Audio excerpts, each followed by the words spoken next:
Good morning and welcome to another episode of Morning Java, brought to you as always by our friends at the Get Go Cafe and Market, where this month they are featuring, it's not so much extra meat as it is, it's just kind of like the default mode, right? Yeah. And there's one actually right down curvy street from this place where there's a very good chance. Right across the street, there's a lot of options too. I mean, there's a lot of different kinds of stuff. So. There's a very good chance that the hockey staff will be stopping there on the way after this.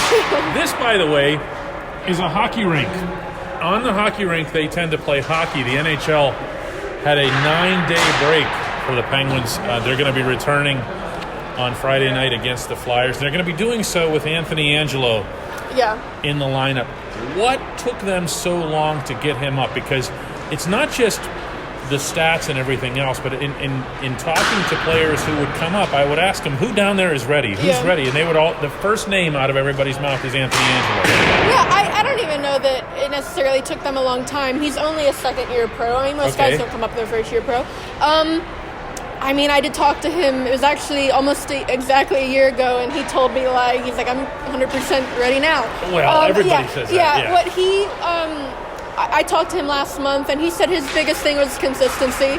And that's not just production, that's doing the little things, playing the right way, to borrow a Sullivan term. Something he focused on a lot this summer was being stronger on the puck possession. And so what he did, he changed the way he works out to shift his center of gravity, make it lower, just so he's stronger on his feet when he has the puck. And I mean, you're seeing that.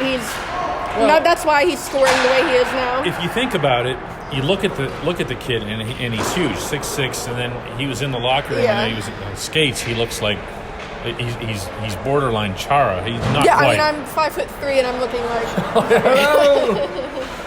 But the lower center of gravity thing makes sense. Yeah, because that's what all of the. Because he does look skinny, even though he's like 200 pounds. No, that makes sense. I mean, if you think about it, let's say that he sticks. Yeah. Let's say that he, makes a big impression and hangs around. The Penguins get younger, which is good. But B, they get bigger. Yeah. I think people forget because he's not necessarily a body slammer, but Nick Bjugstad is a really well. No, I'm talking about Bjugstad. Oh. But Bjugstad is also a big guy. True. And you can have the forwards and everything kind of have a more imposing look. Don't worry. I just think in general between him and Lafferty's not a big dude either, but he's not afraid to throw his weight around. Yeah. Something Angelo talked to me about was he said the keys to his game is just getting out there and throwing the first big hit. He said it's a big intimidation factor.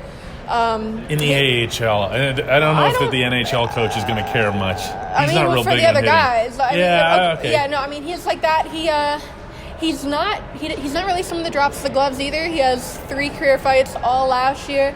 I asked him about that because, the way he plays, he said he gets challenged all the time. He said, but I'd rather let them take the 2 minutes for, trying to start the fight, them drop the gloves first, they get the instigator.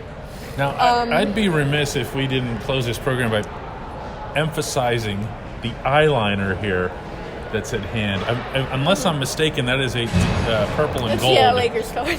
Yeah, you're doing the whole thing. Kobe. I'm not a Lakers fan. I like the WNBA. What he was doing for... Kobe was very supportive of women's basketball. With his daughter Gigi, but beyond that, the women's pro game, you'd see him at UConn, college games all the time, what he was doing for that.